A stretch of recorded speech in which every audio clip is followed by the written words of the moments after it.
Teleradio kompania Georgian Times-ი წარმოგიდგენთ.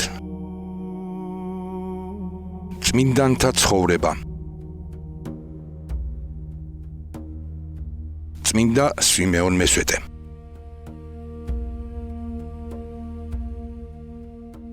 კაბადოკიის მიწაზე მცირე და შეუმჩნევლ სოფელ სისანში ცხოვრობდა კეთილმორწმუნე ქრისტიანი ცოლ-ქმარი სუსოტიონი და მართა. უფალმა მათ წრფელი სარწმუნოება ვაჟის სვიმეონის შობით აკურთხა. ყრმა სრულიად უბრალო გარემოში, განათლების გარეშე იზრდებოდა. იგი ჩვეულებრივი მწყემსი იყო, მაგრამ საღვთო ისტორიამ არაერთხელ დაამტკიცა, რომ ღვთის უდიდესი სიბრძნე ხშირად სწორედ უბრალო ადამიანებში მკვიდრდება.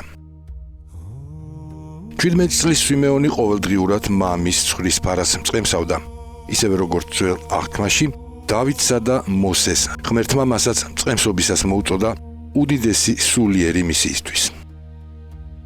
მისი ცხოვრების გარდამტეხი მომენტი ერთ სუსხიან ზამთარს დადგა. თითოეულობის გამო ფარის საძოვარზე გაყვანა შეუძლებელი გახდა.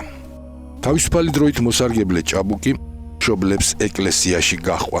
ტაძარში მან პირველად მოისმინა წმინდა სახარების სიტყვები ნეტარებების შესახებ, სადაც უფალი გლახაკებს, ტირალებსა და გულით წმინდებს ნეტარებას პირდება. გაოცებულმა და სულიერად შეძულმა სვიმეონმა გვერდით მდგომ მოხუც ბერს თხოვა ამ სიტყვების განმარტება. ბერმა მას სულიერი სიგლახაკის, სიწმინდისა და სათნოების ვიწრო და ეკლიანი გზა დაანახა. ჭაბუკის სულში მყისიერად აინთო საღვთო ცეცხლი. მან მადლობა გადაუხადა ბერს, ეკლესიიდან გამოვიდა და ისე რომ სახლში აღარც კი მიბრუნებულა, მყუდრო ადგილას განმარტოვდა. მიწაზე ჯვრის ფორმით დამხობილი სვიმეონი დიდხანს ცრემლებით ევედრებოდა ღმერთს ხსნის გზის ჩვენებას. დაღლით ჩაეძინა და საოცარი ჩვენება იხილა. თითქოს რაღაც უხილავი შენობისთვის საძირკველს თხრიდა, ზეციური ხმა კი სამჯერ მოუწოდებდა. უფრო ღრმად ამოთხარე. ბოლოს ხმამ უთხრა: ახლა კი ააგე შენობა, მაგრამ იცოდე, უდიდესი შრომის გარეშე ვერაფერს მიაღწევ. ეს ხილვა სვიმეონეს მთელი მომავალი ცხოვრების სიმბოლოდ იქცა. მან უდიდესი სიმდაბლით ისეთი სულიერი საძირკველი გაჭრა, რომელზეც კაცობრივი ბუნებისათვის თითქმის წარმოუდგენელი ღვაწლი დააშენა. ამ ხილვის შემდეგ სვიმეონმა ახლო მდებარე მონასტერს მიაშურა, რომლის წინამძღვარიც ნეტარი ტიმოთე გახდათ. ჭაბუკი მონასტრის კარიბჭესთან მიწაზე დაემხო და შიმშილსა და წყურვილს 7 დღის განმავლობაში უსიტყვოდ ითმენდა. მერვე დღეს იღუმენმა იგი შიგნით შეიყვანა. სვიმეონი უსიტყვოდ მორჩილებითა და უმკაცრესი მარხვით მალე ყველა ბერს აღემატა. თუ სხვები დღეში ერთხელ ან 3 დღეში ერთხელ იღებდნენ საზრდოს, სვიმეონი მთელი კვირის განმავლობაში არაფერს ჭამდა. ამასობაში მისი მშობლები შვილს განუწყვეტლივ ეძებდნენ. დარდისა და მონატრებისაგან სვიმეონის მამა მალევე გარდაიცვალა. წინამძღვარი შეშფოთდა, რომ სვიმეონის ზედმეტად მკაცრ ასკეტიზმს სხვა უფრო სუსტ ბერებსაც არ მიებაძათ და საკუთარი თავი არ დაეღუპათ. ამიტომ მან ახალგაზრდა ბერს მონასტრის დატოვებას სთხოვა. სვიმეონმა უდაბნოში დაიწყო ხეტიალი და ერთ დამშრალ ქვეწარმავლებით სავსე ჭაში ჩაეშვა, რათა იქ გაეგრძელებინა ლოცვა. რამდენიმე ხნის შემდეგ იღუმენმა ხილვაში იხილა მანათობელი, იარაღ ასხმული ხალხი, რომლებიც სვიმეონის დაბრუნებას მოითხოვდნენ და წინააღმდეგ შემთხვევაში მონასტრის გადაწვით იმუქრებოდნენ. შეშინებულმა წინამძღვარმა ბერები დაგზავნა მის საძებნელად. სვიმეონი ჭიდან ამოიყვანეს, თუმცა მან მალევე ისევ დატოვა მონასტერი და ტალანისის მთაზე კლდეში გამოკვეთილ კელიაში ჩაიკეტა. აქ მან გადაწყვიტა მოსესა და ელიას მსგავსად 40 დღიანი უწყვეტი მარხვა შეენახა. ადგილობრივი ეპისკოპოსის თხოვნით კელიაში მაინც დატოვეს წყალი და პური, ხოლო კარი ქვებით ამოქოლეს. 40 დღის შემდეგ, როცა ეპისკოპოსმა კარი გააღო, პური და წყალი ხელუხლებელი დახვდა. თავად სვიმეონი კი მიწაზე უგონოდ იწვა. ზიარებისა და მცირედი საზრდოს მიღების შემდეგ იგი გონს მოვიდა. მას შემდეგ წმინდანი ყოველ წელს ასე ატარებდა დიდ მარხვას. კელიაში გატარებული 3 წლის შემდეგ სვიმეონი მთის წვერზე ავიდა, რათა იქედან აღარსად წასულიყო. ფეხზე რკინის მძიმე ჯაჭვი დაიდო, რომლის მეორე ბოლოც კლდეზე მიამაგრა. თუმცა როდესაც ანტიოქიის პატრიარქმა მელეტიმ ესიხილა უთხრა: საკუთარი თავის დამორჩილება ჯაჭვის გარეშეც შესაძლებელია ნებითა და გონებით. სვიმეონმა დაუყოვნებლივ მოიხსნა ბორკილები და საკუთარი თავი მხოლოდ ქრისტეს სიყვარულს მიაჯაჭვა. წმინდა მოღვაწის ამბავი ელვის სისწრაფით გავრცელდა. მასთან შორეული ქვეყნებიდან, არაბეთიდან, სპარსეთიდან, ესპანეთიდან და ბრიტანეთიდანაც კი მოდიოდნენ სნეულები და ნუგეშის მძებნელნი. ხალხის ასეთმა ზღვამ და მათმა მუდმივმა მცდელობამ როგორმე შეხებოდნენ წმინდას, სვიმეონი აიძულა მანამდე გაუგონარი საქმე ჩაედინა. ადამიანთა მღელვარებისგან გასარიდებლად და ზეცასთან უფრო მჭიდროდ დასაკავშირებლად მან სვეტი ააგო.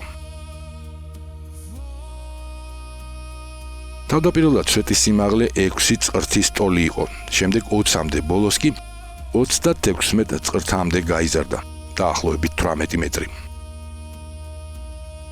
ასე იშვა საქრისტიანოში მესვეტეობის უმძიმესი ღვაწლი. ზაფხულის პაპანაკეფასა და ზამთრის ყინვაში ხიაცის ქვეშ იგი წლების განმავლობაში იდგა და ლოცულობდა. ეშმაკი გამუდმებით ცდილობდა წმინდანის დაცემას. ერთხელ მან ნათლის ანგელოზის სახე მიიღო და სვიმეონს ცეცხლოვანი ეტლით გამოეცხადა, რათა ვითომ და ელია წინასწარმეტყველივით ზეცაში აეყვანა. წმინდანმა ვერ ამოიცნო საცდური და ეტლში შესადგომად ფეხი ასწია, მაგრამ თან პირჯვარი გადაისახა. ეშმაკი მყისვე გაქრა. სინანულით ახსილმა სვიმეონმა ის ფეხი, რომლითაც ეტლზე უნდა დაებიჯებინა, სასჯელის ნიშნად 1 წლით მხოლოდ ამ ფეხზე დგომით დასაჯა. ფეხზე საშინელი წყლული გაეხსნა, საიდანაც მატლები ცვიოდა. არაბთა მთავარმა ვასილიკმა როცა წმინდანის ჩამოვარდნილი მატლი ხელში აიღო, მისი უდიდესი რწმენის გამო მატლი ძვირფას მარგალიტად იქცა. სვიმეონის სვეტთან უამრავი სასწაული აღესრულებოდა. როცა მხარეში წყალი დაშრა, მისი ლოცვით მიწა გაიბზარა და უხვი წყარო ამოედინა. მისი გალავნიდან წაღებული მიწით დამარცხდა მძვინვარე ლეოპარდი. ყველაზე შთამბეჭდავი კი ანტიოქიელი ყაჩაღის, იონათანის ისტორიაა. დაუნდობელმა ავაზაკმა, რომელსაც მთელი ქალაქი დასდევდა, სვიმეონის სვეტში აფარა თავი. წმინდანმა მდევრებს მის გადაცემაზე უარი უთხრა, რადგან ყაჩაღი გულწრფელად ინანიებდა ცოდვებს. 7 დღის განუწყვეტელი ტირილისა და აღსარების შემდეგ იონათანმა სვეტის ძირში სულიერად განწმენდილმა მიაბარა სული უფალს.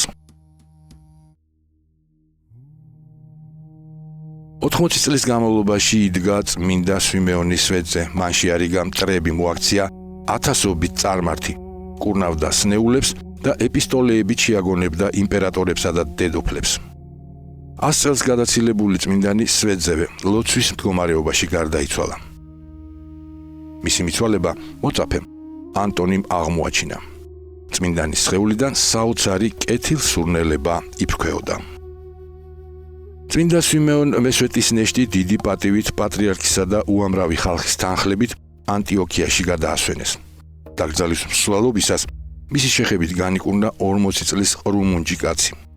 იმ ადგილას კი, სადაც მისი სვეტი იდგა, მშვენიერი ჯვარ გუმბათოვანი ტაძარი აიგო, რომელსაც ყოველწლიურად წმინდანის ხსენების დღეს ზეციური ნათელი და დიდი ვარსკვლავი ადგებოდა. მართლმადიდებელი ეკლესია წმინდა სვიმეონ მესვეტისა და მისი დედის მართას ხსენების დღეს ახალი სტილით 14 სექტემბერს აღნიშნავს. მისი ცხოვრება მარადიული დასტურია იმისა, თუ რამხელა სიმაღლეზე შეიძლება ამაღლდეს ადამიანის სული ღვთისადმი უსაზღვრო სიყვარულითა და რწმენით. ტელერადიო კომპანია ჯორჯიან ტაიმსი გადაცემაზე მუშაობდნენ დამდგმელი რეჟისორი, პროდიუსერი, იდეის ავტორი მალხაზ გულაშვილი. სცენარების ავტორები ნოდარ მელიქიძე, მირზა ცხოიძე. მონტაჟისა და ხმის რეჟისორი ნოდარ მელიქიძე. გახმოვანება დავით ხვადაგიანი.